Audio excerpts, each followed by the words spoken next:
इस YouTube channel पे फिर से स्वागत है। हम इस यूट्यूब चैनल्स में हम कंप्लीट कोर्स पढ़ रहे हैं एम्प्लॉयबिलिटी स्किल्स का। एम्प्लॉयबिलिटी स्किल्स के अंदर हमारा जो चैप्टर चल रहा है, एक सेकंड में पेन ले लेता हूँ। ठीक है। तो हमारा जो चैप्टर चल रहा है वो है बिहेवियरल स्किल्स, अर्थात व्यवहार कौशल। व्यवहार कौशल का ये तीसरा वीडियो है, तीसरा पार्ट है। इससे पहले हमने व्यवहार कौशल में दो वीडियोस और भी डाले हुए हैं, अपलोड है। वो भी फ्री ऑफ कॉस्ट है, वो आप देख सकते हैं। आप प्लेलिस्ट में पहले वो दो वीडियो आप देखें, उसके बाद ही ये तीसरी वीडियो आप देखेंगे। कारण ये है कि वन बाय वन हमारा जो चैप्टर है वो सीरीज चल रहा है। तो जब तक कि आप ये दोनों पार्ट अगर नहीं देखेंगे तो तीसरा पार्ट आपको थोड़ा सा मुश्किल लग सकता है। इन दोनों पार्ट के अलावा भी हमने एक ओवरव्यू का वीडियो डाला हुआ है। आपको एक आईटीआई और डीजीटी के बारे में पूरी नॉलेज दी हुई है, तो वो भी वीडियो मैं रिकमेंडेड करूँगा कि आप जाएँ और देखें। तो आइए आज की क्लास हम शुरू करते हैं। हमारा पहला टॉपिक है, वो है अपेक्षा निर्धारण, अर्थात एक्सपेक्टेशन सेटिंग। एक्सपेक्टेशन सेटिंग से मतलब इसको समझने से पहले आप इस चीज़ को समझिए कि एक्सपेक्टेशंस क्या होता है और सेटिंग्स क्या होता है। सेटिंग किसी भी चीज़ का निर्धारण करना, जैसे आपके मोबाइल में सेटिंग्स होती है, इसका मतलब कि आपके मोबाइल का स्क्रीन कैसा होना चाहिए, आपके उसमें फ़ॉन्ट कैसे होना चाहिए, इन सब का निर्धारण करने के लिए एक सेटिंग होती है, राइट? उसी तरीके से जब एक एम्प्लॉय या एक कंपनी का ऑनर किसी को रखता है, किसी को कर्मचारी के तौर पे नियुक्त करता है या करने की सोचता है, तो उसकी कुछ अपेक्षाएँ होती है उस पर्टिकुलर आपके एम्प्लॉयी से, राइट? जैसे समझ के चलिए आप इस चैनल्स पे आए हैं, आप ये स्टडी कर रहे हैं, आप ये वीडियो देख रहे हैं, तो आपकी एक्सपेक्टेशन है, आपकी अपेक्षा है कि आपको यहाँ पूरी की पूरी जानकारी आपको जो हम व्यवहार कौशल पढ़ रहे हैं, उसकी पूरी जानकारी आपको यहाँ पे मिलेगी।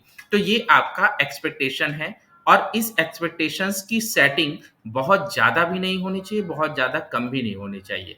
तो इस चीज़ के बारे में जो स्टडी है, उसे हम कहते हैं एक्सपेक्टेशन सेटिंग। तो हम यहाँ पे पढ़ लेते हैं इसकी डेफिनेशन क्या कहता है। तो डेफिनेशन कहता है expectation setting is the process, right? ये मैं जो अंडरलाइन कर रहा हूँ इस चीज को आप ध्यान से देखते रहिए।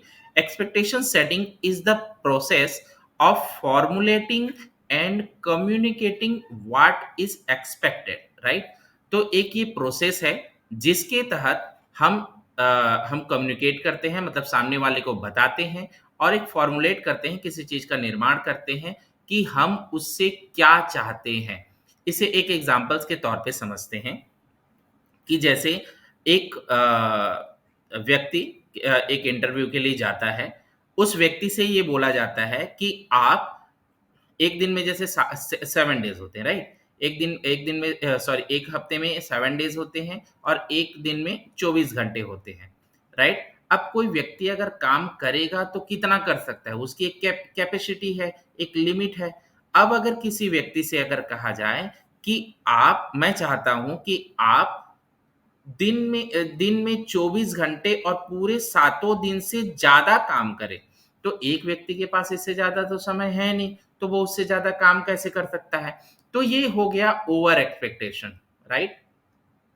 Over expectation.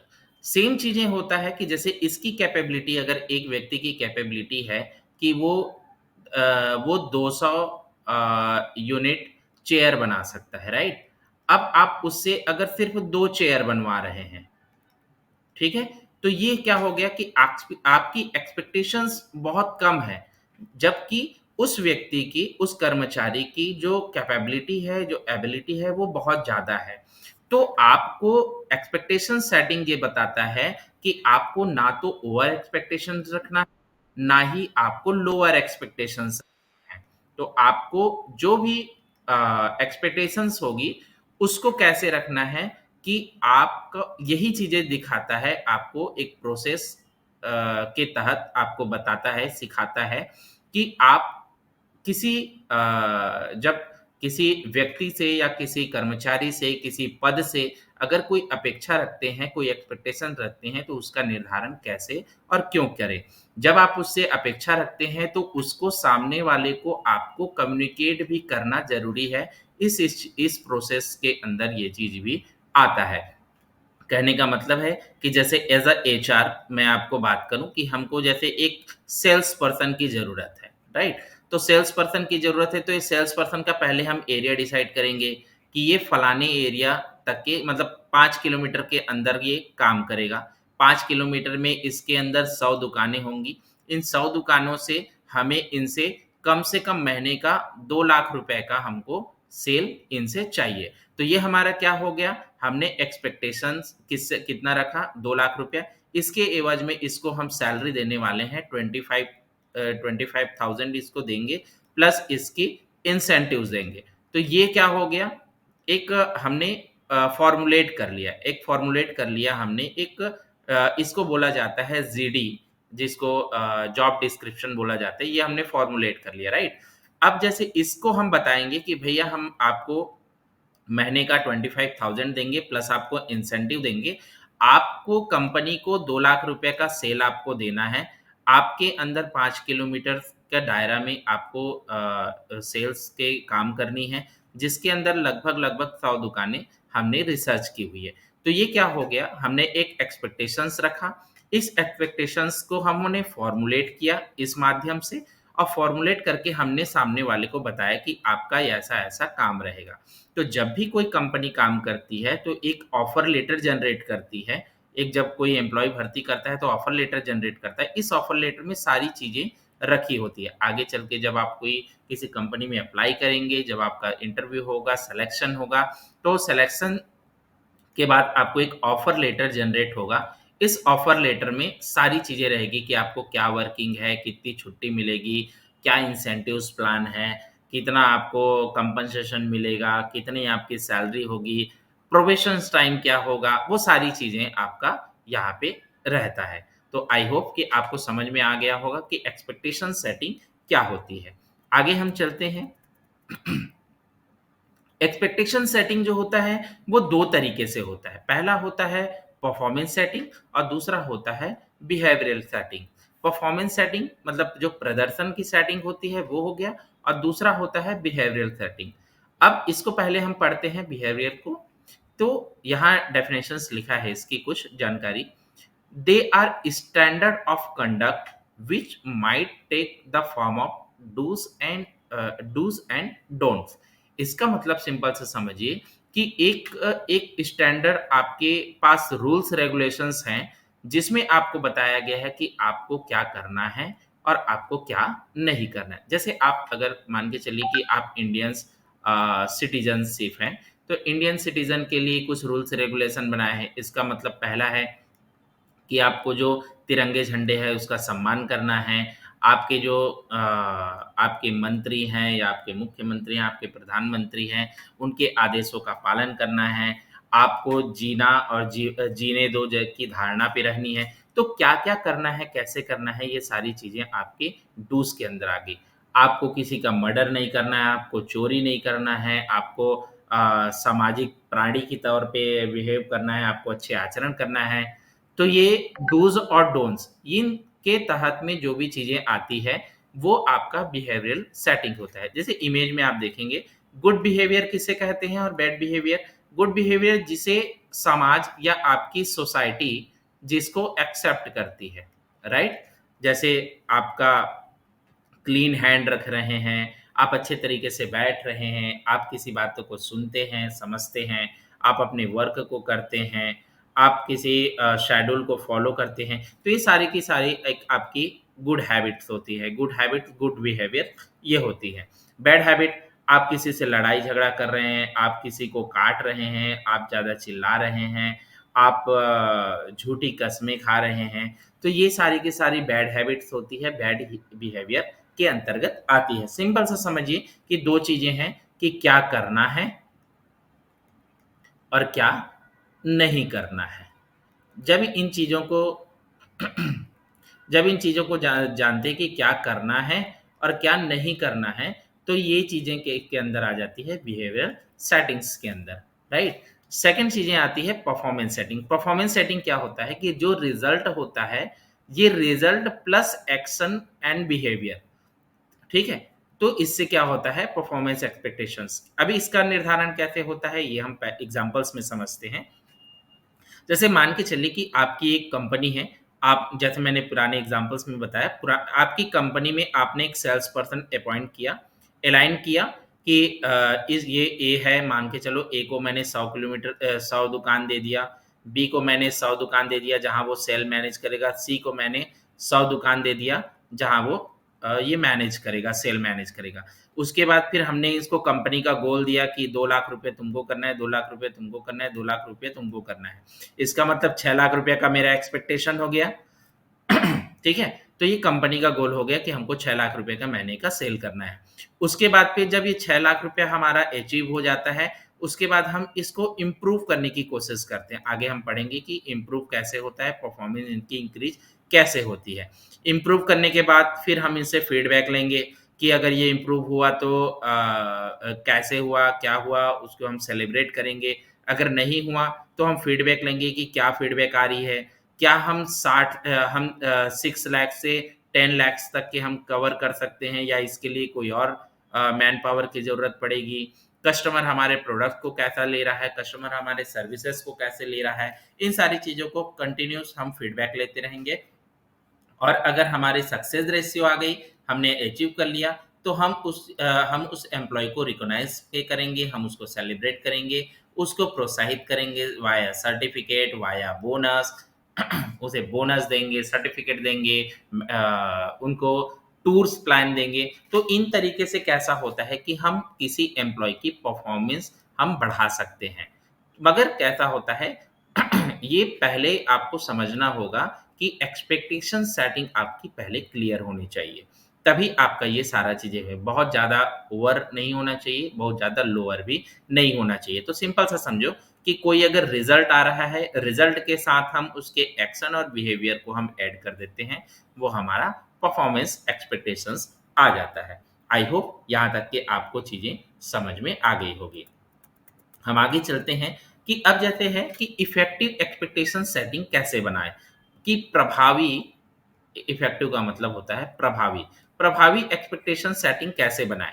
तो पहला एक किसी मैनेजर को ये समझनी होगी या फिर किसी मालिक को समझना होगा और एक एम्प्लॉय के तौर पे समझना होगा कि डायरेक्टली किसी को, अगर किसी ने 2 लाख रुपए का टारगेट हमने दे के रखा है, सीधा उसको बोला जाए कि अगले महीना तो 20 लाख रुपए का करेगा। How is possible, it not possible, it not practical, right. तो कैसा हो जाएगा कि हम उसको स्ट्रेच करेंगे और इंस्पायर करेंगे कि नहीं भाई, अगर हमने 2 लाख रुपया का अचीव कर लिया है, तो हम अगले अगले महीने कोशिश करेंगे कि हम 2.5 लाख का करें, या 2.25 लाख रुपया का हम टारगेट अचीव करें। तो थोड़ा थोड़ा सा हम इसको स्ट्रेच करेंगे, ठीक है, और उसको इंस्पायर कर लेंगे। इंस्पायर कैसे करेंगे कि प्रॉपर उनसे फीडबैक लेते रहेंगे कि क्या प्रॉब्लम आ रही है, जहाँ पे उनको ज़रूरत पड़ रही है हम सपोर्ट कर रहे हैं। तो उससे क्या होगा, थोड़ा-थोड़ा सा हम बढ़ाते जाएँगे और थोड़ा इंस्पायर करते जाएँगे, ताकि सामने वाले की परफ़ॉर्मेंस भी निखरती रहे और हमारा जो एक्सपेक्टेशन है, उससे हम प्रोडक्टिविटी को और ज़्यादा बढ़ा सकें। दूसरा, बी क्लियर। सारी चीज़ें आपको क्लियर होना चाहिए कि जैसे यहाँ पे इमेज में आपको बताया है कि आपको पता है कि आपको कहाँ जाना है, कैसे करना है, कैसे अप्रोच करना है, किस लोकेशंस पे काम करना है, कैसे एरिया पे काम करना है और किस तरीके से काम करना है। तो सारी चीज़ें आपका क्लियर होना चाहिए, सारा चीज़ें ऑन रिटन होना चाहिए, ताकि आपका ना एम्प्लॉय को प्रॉब्लम हो, ना किसी एम्प्लॉयर को प्रॉब्लम हो। सारी चीज़ें आपको पता होनी चाहिए कि कितना आपको बोनस मिलने वाला है, कितनी आपको सैलरी मिलने वाली, कितनी पे आउट होने वाली है, कितना आपको टारगेट अचीव करना है, वो सारी चीज़ें आपका क्लियर होना चाहिए। तीसरी चीज़ें हैं आपकी break thing down. Break thing down कैसा होता है कि जैसे यहाँ एग्ज़ाम्पल से आप समझिए कि एक बड़ा-सा ब्रिक्स है, राइट? एक बड़ा-सा ब्रिक्स है, इसे एक व्यक्ति अगर इसको हटाना चाहे तो पॉसिबल नहीं है। बट अगर इसी की छोटे-छोटे, छोटे-छोटे हमने यहाँ पे टुकड़े कर दिए, बहुत सारे छोटे-छोटे, छोटे-छोटे टुकड़े कर दिए। अब इसको व्यक्ति आसानी से, और हर कोई व्यक्ति इसको आसानी से अचीव कर सकता है। इसको आप ऐसे समझिए, एक कंपनी के पास अगर 100 एम्प्लॉयी हैं, ठीक है? एक कंपनी के पास 100 एम्प्लॉयी है और उसे अगर 1 करोड़ रुपए अगर टर्नओवर उसको करनी है, ठीक है? 1 करोड़ रुपए उसका टर्नओवर उसको करनी है, मंथली की मैं बात कर रहा हूँ, ठीक है? तो ये क्या करेगा पहले, अगर अब एक आदमी को अगर बोला जाए कि भैया आप लोग सब 1 करोड़ रुपए करो, पॉसिबल ही नहीं है। बट अगर यहीं पे अगर इसे 100 लोगों में डिवाइड कर दिया जाए, ठीक है? 100 लोगों में इसे डिवाइड कर दिया जाए। अब बोला जाए कि आपको 1 लाख रुपया, एक आदमी को 1 लाख रुपया अचीव करनी है, आपको सेल करनी है। ये आराम से पॉसिबल है, ये ईज़िली हो सकता है। तो यही है ब्रेक थिंग्स डाउन। कोई भी बड़ी चीज़ों को हम छोटे-छोटे, छोटे-छोटे भागों में जब हम तोड़ देते हैं, तो काम आसानी हो जाती है। जैसे एक बड़ा लक्ष्य है, अगर आपने कहा, अगर आप एज़ अ स्टूडेंट हैं, आपने कहा कि मुझे 365 पेज की एक बुक है, जिसे मुझे अभी 1 दिन में ख़त्म करना है। पॉसिबल हो सकता है कि अगर आप उस तरीके से इंसान हैं, तो पॉसिबल हो सकती है, बट मेजरली अगर माना जाए तो ये पॉसिबल नहीं होगी। तो अब इसको कैसे कर सकते हैं? आप इसको 1 दिन में पूरे करने के बजाय इसको छोटे-छोटे, छोटे-छोटे पार्ट में करें, कि आप इसको कहें कि मुझे 1 घंटे में इतनी पेजेज़ पढ़नी है, मुझे 2 घंटे के अंदर इतनी पेजेज़ मुझे पढ़नी है। तो हो सकता है कि आपका 1 टू 1.5 डेज़ के अंदर ये बुक कंप्लीट हो जाए। तो चीज़ें कैसी रहती है कि एक साथ करने से वो पॉसिबिलिटी बहुत ना के बराबर हो जाती है, बट चीज़ों को छोटा-छोटा करने से हमारा काम आसान हो जाता है। ठीक है? नेक्स्ट चीज़ें हैं, gate feedback from employee and engage with them. जैसे मैंने बोला कि आपको प्रॉपर्ली आपको फीडबैक लेते रहना है, और उनके साथ फीडबैक जैसा आ रहा है, उनके साथ आपको एंगेज्ड होना है, और उनके साथ वर्किंग पे उनको इंस्पायर करना है, उनका हेल्प करना है। ठीक है? नेक्स्ट है evaluate and follow up. Evaluate का मतलब होता है कि आप उसको तौल रहे हैं, आप देख रहे हैं कि जैसे मान के चलो कि आपकी परफॉर्मेंस अगर कंटिन्यू अगर डाउनवर्ड अगर गई है, जैसे यहाँ पे एक दिया है कि यहाँ पे अगर किसी ने 60% अचीव कर लिया, उसके बाद फिर इसकी 40%, तो आप इसको इवैल्यूएट करेंगे कि भई, और उससे फ़ॉलो-अप लेंगे कि आपका क्या प्रॉब्लम था? क्या क्यों नहीं हुआ? क्या दिक्कत आ गई? क्या सपोर्ट चाहिए? तो उस तरीके से जब हम उसको इंस्पायर करेंगे, थोड़ा स्ट्रेच करेंगे, तो आगे चल के उनकी परफ़ॉर्मेंस बढ़ती जाएगी। तो इस तरीके से हमारा जो एक्सपेक्टेशन है, उसको हम प्रभावी ढंग से हम सेट कर सकते हैं। क्लियर है? आगे चलते हैं। ये नेक्स्ट है प्रभावी एक्सपेक्टेशंस के बाद नेक्स्ट है creating a focus learning environment. सबसे पहले आप समझिए कि एनवायरनमेंट क्या होता है। एक ऐसा कल्चर क्रिएट करना, एक ऐसा एनवायरनमेंट क्रिएट करना जहाँ पे लर्निंग को फोकस्ड में रखा जाए, राइट? जहाँ पे लर्निंग को, सीखने की चीज़ों को फोकस्ड किया जाए, तो ऐसे एनवायरनमेंट को क्रिएट करना। यहाँ पे हमने डेफिनेशन लिया है, learning environment refers to diverse physically location, context and culture which people learn, right? कि जो हम सिखाना चाह रहे हैं, जो अपने एम्प्लॉय को सिखाना चाह रहे हैं, उनके लिए हम फोकस्ड लर्निंग एनवायरनमेंट हम क्रिएट करेंगे। अब ये दो तरीके से हो सकता है। पहला तो फिजिकली हो सकता है और वर्चुअली हो सकता है। फिजिकली कैसे हो सकता है कि हमने एक क्लासरूम सेट कर लिया है, कुछ लेक्चर सेशन कर लिए, कुछ हम उनको वीडियोस दिखा रहे हैं, कुछ लैब टेस्ट करा रहे हैं, वगैरह वगैरह। वर्चुअल कैसा होगा कि आज के टाइम पे ऑनलाइन ट्रेनिंग, जैसे आप मेरे से ऑनलाइन पढ़ रहे हैं, कुछ ट्रेनिंग प्रोग्राम हम रख सकते हैं।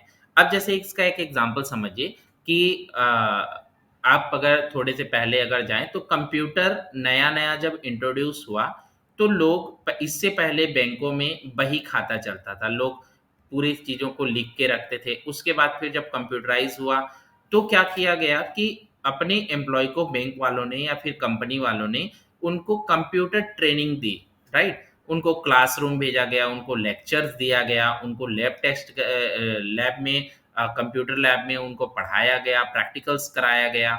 तो फिर आज आज आप देखेंगे पूरी की पूरी बैंक डिजिटलाइज़ेशन हो गई है, राइट?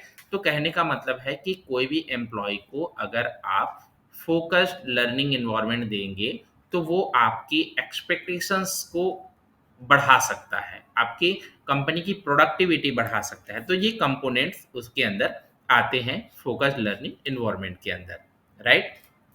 यहाँ पे दिया है कुछ फैक्टर्स होते हैं जो कि learning environment, positive learning environment के लिए ज़रूरी हो सकती है, कारक हो सकता है। पहला है जो stabilise a supportive learning culture. ये ज़र ऑब्वियसली बात है कि आपको सपोर्टिव लर्निंग कल्चर आपको डालना है कि अगर किसी को समझ नहीं आ रहा है कोई नई चीज़ें, अभी जैसे एआई का ज़माना है, राइट? अब जैसे एआई आने के बाद ये 2 चीज़ें होंगी, एक तो कुछ लोगों के जो जॉब है वो डिस्टर्ब होंगे, और दूसरा है जो लर्निंग कैपेसिटी है उनके लिए नए जॉब क्रिएट होंगे, राइट?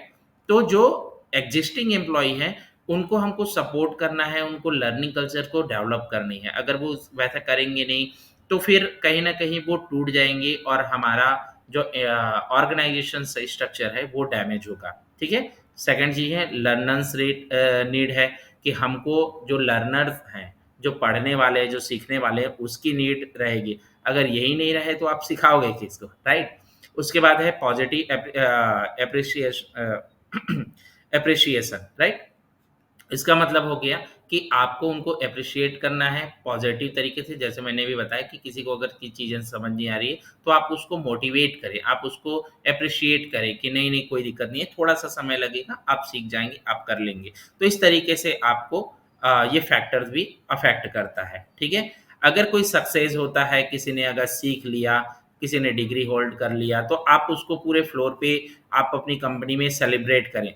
तो इससे क्या होगा कि जो व्यक्ति ने अचीव किया है वो तो मोटिवेट होगा ही, उसके साथ-साथ जो उसके सबऑर्डिनेट हैं, जो कलीग्स हैं, वो भी मोटिवेट होते रहेंगे, ठीक है?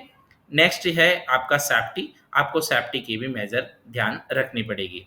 तो आज हमने सीखा है कि प्रभावी एक्सपेक्टेशन सेटिंग कैसे बना सकते हैं, एक्सपेक्टेशन सेटिंग क्या होती है, क्यों होता है, हमने फोकस लर्निंग सेंटर्स पे हमने बात करी है। तो आई होप कि आज की क्लास पूरी आपको समझ में आ गई होगी।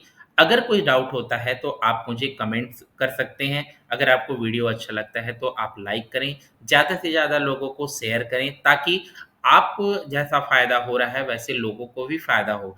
मेरा उद्देश्य सिर्फ़ इतना है कि आप लोगों की जो कमी है, कहीं ट्रेनर्स की कमी है या किसी को एम्प्लॉयबिलिटी स्किल्स समझ नहीं आ रही है, उसको मैं बेहतर तरीके से मैं समझा सकूँ।